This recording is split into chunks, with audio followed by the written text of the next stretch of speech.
গতকাল আমার এক ফেসবুক ম্যাডাম অনামিকা বাগ বলে তার জীবনের একটা করুণ দিক বা ট্র্যাজিক মোমেন্ট বা ট্র্যাজিক অ্যাক্সিডেন্ট আমার সাথে শেয়ার করেন।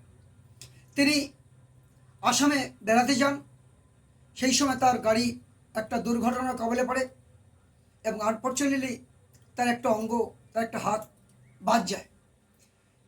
এটা আমাদের প্রত্যেকের জীবনে ঘটতে পারে। আমরা বিভিন্ন জায়গায় বেড়াতে যাই, কখন দুর্ঘটনা কখন কোন দিকটা আসবে কেউ আমরা জানি না। কিন্তু এই রকম পরিস্থিতির সম্মুখীন হলে আমাদের জীবনটাকে আমরা শেষ করে দেব, জীবনটা কি জড় পদার্থে পরিণত করে দেবো, নাকি আমাদের মধ্যে যা যা সামর্থ্য আছে সেটা দিয়ে আমরা লড়াই করে জীবনটাকে উপভোগ করব। আমি একটা মোটিভেশনাল একটা গল্প বলবো। আপনারা জানেন কেরালার একজন মহিলা সুধা চন্দ্রন, তিনি বিখ্যাত অভিনেত্রী, নৃত্যশিল্পী, মডেল এবং অনেক তার পুরস্কার আছে। কিন্তু 1981 সালে মাত্র 16 বছর বয়সে তার জীবনে একটা অন্ধকার নেমে আসে। অ্যাক্সিডেন্ট হয়, তার ডান পাটা কেটে বাদ যায়। কিন্তু শি ইজ ডিটারমাইন্ড, তার মধ্যে ছিল আয়রন ডিটারমিনেশন, অর্থাৎ দৃঢ় সংকল্প। জীবনের স্বপ্নকে তিনি শেষ করতে দেননি। তিনি জয়পুর ফুট বা কৃত্রিম পা নিয়ে নেচে পৃথিবী বিখ্যাত হয়েছিলেন, ভারতনাট্যম নাচ, কত্থক নাচ।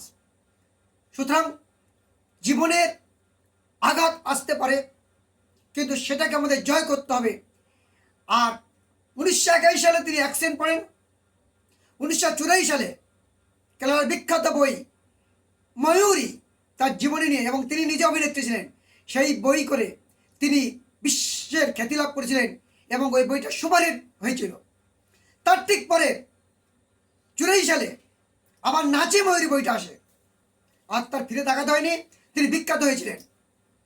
সুতরাং জীবনে বাধা আসে, অবস্টাকেলস থাকবেই, কিন্তু মনে রাখতে হবে obstacles do not block your পথ। অবস্টাকেল কোনোদিন পথ বাধা সৃষ্টি করতে পারে না। অবস্টাকেলস নিজেই একটা পথ, আমাদের সেটা অতিক্রম করতে হয়। নিজের প্রতি আস্থা রাখবেন, সেলফ বিলিভ ইউর সেলফ। আর নিজের যে স্বতন্ত্র, এই স্বতন্ত্রকে আলিঙ্গন করুন, কারণ আপনার স্বতন্ত্র অন্যদের থেকে আপনাকে আলাদা করে রাখবে। আর একটা কথা আমি বলবো, যে স্বপ্ন, ড্রিম ড্রিম নেভার ডাই, স্বপ্ন কখনো মরে যায় না, স্বপ্ন বেঁচে থাকে, সেটাকে বাস্তবায়িত করতে হবে যে কোনো পরিস্থিতিতে। আর তার একটা বিখ্যাত উক্তি ছিল যে জীবনের অনেক সময় অনেক কঠিন চ্যালেঞ্জ আসে, এই চ্যালেঞ্জগুলোকে বাধা মনে করলে হবে না। কারণ ফেসবুক অনেক চ্যালেঞ্জ দেয়, এগুলো সাফল্যের সিঁড়িকাঠি, এগুলো মনে সাফল্যের সিঁড়ি ধাপ, এগুলো মনে করতে হবে। আর একটা জিনিস আমি বলবো, বিপর্যয় আসবেই, ওই বিপর্যয়কে প্রত্যাবর্তনের প্রস্তুতি হিসাবে দেখতে হবে, এটাই তার উক্তি ছিল।